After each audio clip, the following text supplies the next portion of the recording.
Avec les nouvelles réglementations et l'interdiction progressive des locations des passoires énergétiques, il est plus que jamais important d'optimiser la performance énergétique de vos logements. Comment améliorer votre DPE efficacement? Quelles actions prioritaires mettre en place et comment cela va vous permettre d'augmenter la valeur de votre bien? Restez bien jusqu'à la fin car je vais vous partager des stratégies concrètes pour booster votre DPE et éviter les mauvaises surprises.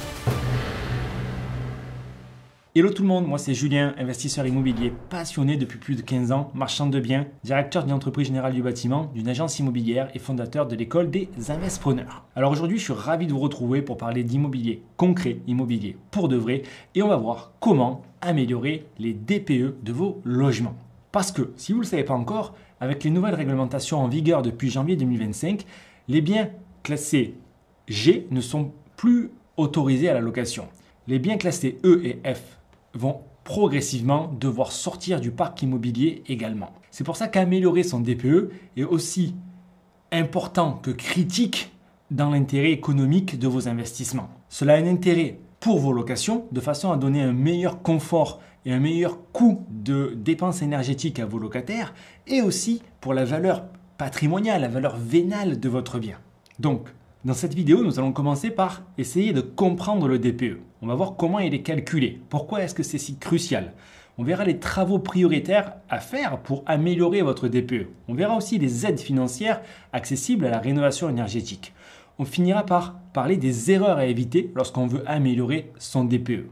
Donc premièrement, comprendre le DPE. Le diagnostic de performance énergétique est une évaluation obligatoire qui mesure la consommation énergétique d'un logement et son impact sur les émissions de gaz à effet de serre. Dans ce calcul, il y a plusieurs facteurs qui sont pris en compte.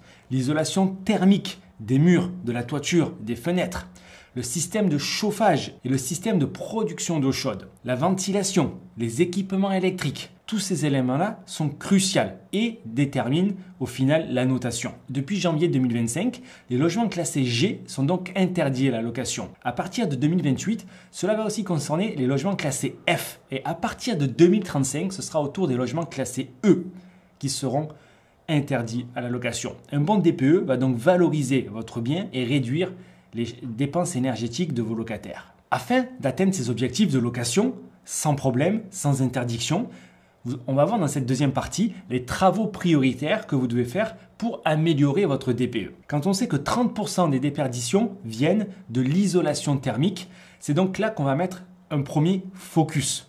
Les pertes énergétiques vont premièrement venir du toit, de la toiture. C'est pour ça qu'il faut prévoir 300 mm de laine, de verre ou de bois ou de roche de façon à préserver la chaleur. On va aussi également isoler les murs.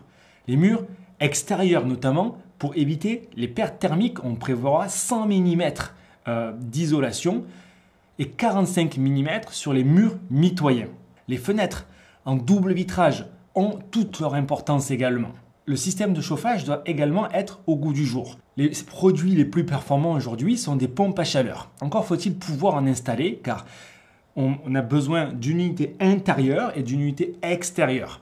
Souvent, l'unité extérieure peut poser problème selon la localisation du bien, selon si on est un secteur ABF ou pas. En tout cas, remplacer les radiateurs électriques anciens par des modèles à inertie vont booster là aussi les notations de votre DPE. Le point critique qui suit est la ventilation. Mettre en place une VMC, ventilation mécanique contrôlée, hygroréglable pour améliorer la circulation de l'air et limiter l'humidité est d'une importance fondamentale. Rien ne sert de mettre des VMC à double flux qui coûtent très cher et sont vraiment efficaces dans la construction neuve où les biens sont hermétiques à l'air. Dans l'ancien, on ne pourra pas éviter 100% des ponts thermiques. C'est pour ça que une VMC hygroréglable sera peut-être un peu moins performante que la VMC double flux, mais elle offrira le meilleur rendement, rapport entre son coût et les performances qu'elle peut offrir. Évitez les VMC autoréglables qu'on faisait il y a quelques années. En gros, avec 2 vitesses, c'est vous qui choisissez si vous la mettez en vitesse forcée ou pas. Ça, aujourd'hui, c'est dépassé. Ça offrira un rendement bien inférieur à la VMC hygroréglable par rapport aux notations de votre DPE. Il faudra aussi penser à réduire les ponts thermiques entre les cloisons et les fenêtres pour éviter toutes les déperditions. Pour ça, il faudra penser à mettre des joints adaptés de façon à éviter toute entrée d'air. Ces travaux peuvent être faits dans leur entièreté ou de manière séparée petit à petit. Si vous procédez à une rénovation globale, comme on vous invite à le faire au sein de l'école des investisseurs, notamment quand vous créez un immeuble de rapport, vous aurez alors tout le plaisir d'enchaîner les différentes étapes les unes après les autres et de vous faire financer ces travaux aux meilleures conditions par un crédit bancaire ou par des subventions comme on va le voir dans la partie suivante. En termes de travaux, vous pouvez aussi opter pour de l'isolation par l'extérieur. C'est une solution qui sera très fortement recommandée dans les DPE que vous pouvez lire. Néanmoins, si vous êtes sur cette chaîne YouTube, vous savez que ces travaux coûtent très cher, que souvent les subventions vont être assez limitées.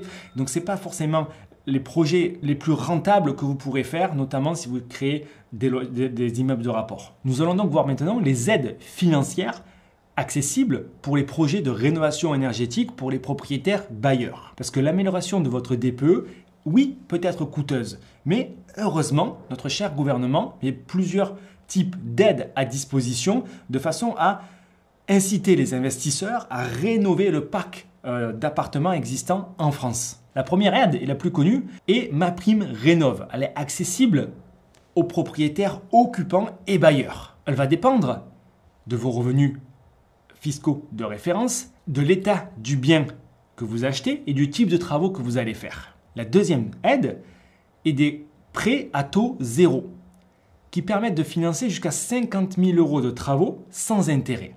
Cette aide est aussi dépendante de vos revenus fiscaux de référence. Il y a également les fournisseurs d'énergie qui proposent des certificats économie d'énergie.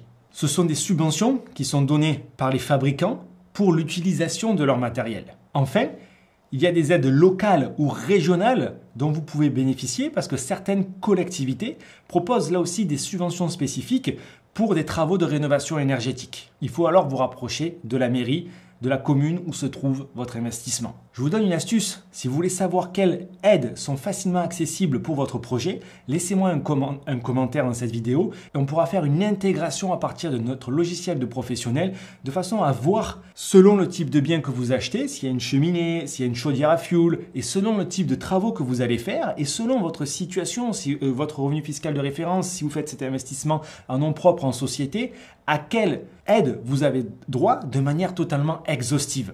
Et selon le résultat, vous aurez même les contacts pour monter les dossiers. Donc si ça vous intéresse, n'hésitez pas à laisser un commentaire ou entrer en contact en prenant un rendez-vous sur investpreneur.com.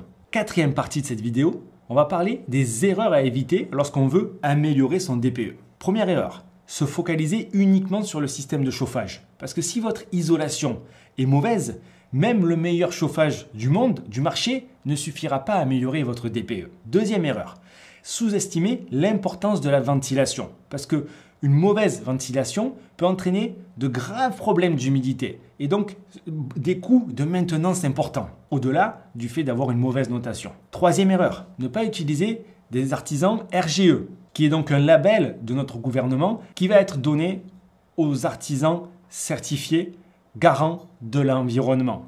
Quatrième erreur est de ne pas faire valider ces aides par les différents intervenants. Ils doivent intervenir en amont, suivre les étapes du chantier et venir vérifier les travaux effectués correctement par les bonnes personnes de façon à débloquer les aides. Si vous oubliez une de ces étapes, alors les aides pourraient bloquer. Maintenant, nous allons voir combien cela peut coûter d'améliorer son DPE et quel retour sur investissement vous devez attendre. L'isolation des combles, les chiffres peuvent varier fortement. On est plutôt sur du 20 à 60 € du mètre carré. Ça va dépendre si les combles sont rampants, plats. Pour les fenêtres, là aussi, ça va varier de 500 à 1200 € par fenêtre. Ça dépendra principalement de la qualité de la fenêtre et de sa dimension. Rapidement, si on est sur des dimensions hors standard, ça peut chiffrer rapidement. Également, si on est en secteur ABF, avec des matériaux en bois utilisés, la facture peut monter très vite. Concernant les pompes à chaleur, on varie entre 3 et 5 000 € selon sa puissance, donc en termes de kilowatts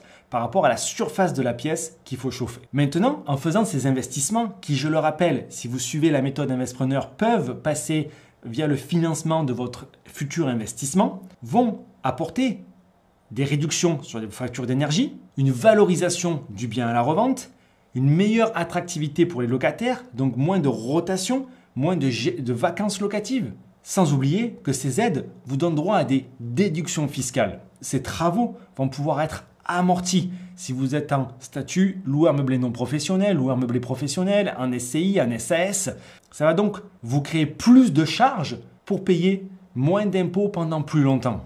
Vous avez donc de nombreux avantages à faire des travaux de rénovation, puisque un bien classé A, B ou C peut être vendu jusqu'à 15% plus cher qu'un bien classé E, F ou G.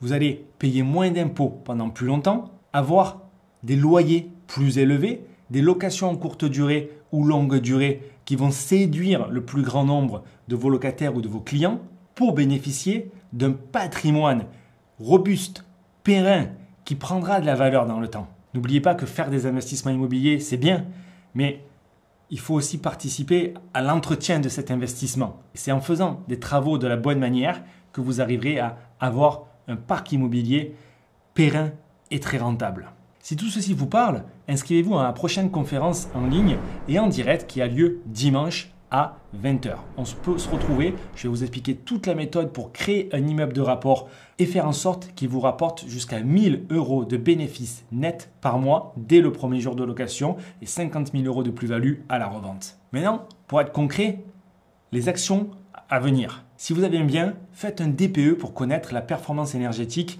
de celui-ci. Sinon, regardez les DPE du bien que vous pensez acheter. Identifiez les travaux les plus efficaces pour augmenter le scoring du DPE. Faites un DPE projeté en disant les travaux que vous allez faire pour arriver à la future note. Vérifiez votre éligibilité aux aides financières disponibles localement. Ne tardez pas parce que les restrictions de location vont vite arriver. Pour conclure, nous avons vu ensemble comment améliorer un DPE grâce à des actions concrètes. Nous avons parlé des aides financières à votre disposition. Si vous êtes un propriétaire bailleur ou un investisseur, c'est le moment d'agir pour anticiper ces futures restrictions. Vous pouvez optimiser la rentabilité de votre bien et faire en sorte qu'il prenne encore plus de valeur au travers du temps. Pour passer la deuxième, 3 actions. Inscrivez-vous à la prochaine conférence en direct. Le lien est en description de cette vidéo. Vous allez tout comprendre pour créer votre immeuble de rapport grâce à des stratégies de rénovation globale. Si vous avez des questions spécifiques par rapport à votre situation, vous pouvez également prendre un rendez-vous au travers du lien qui est en description ou d'aller sur notre site internet investpreneur.com de façon à ce qu'on fasse le point sur votre projet. On pourra vous parler de programmes d'accompagnement ou du clé en main pour créer votre immeuble de rapport. Enfin, si cette vidéo vous a apporté de la valeur, n'hésitez pas à vous abonner, à liker la vidéo, à cliquer sur la petite cloche pour ne pas manquer les prochaines vidéos. C'était Julien, je vous dis à très vite. Ciao, ciao.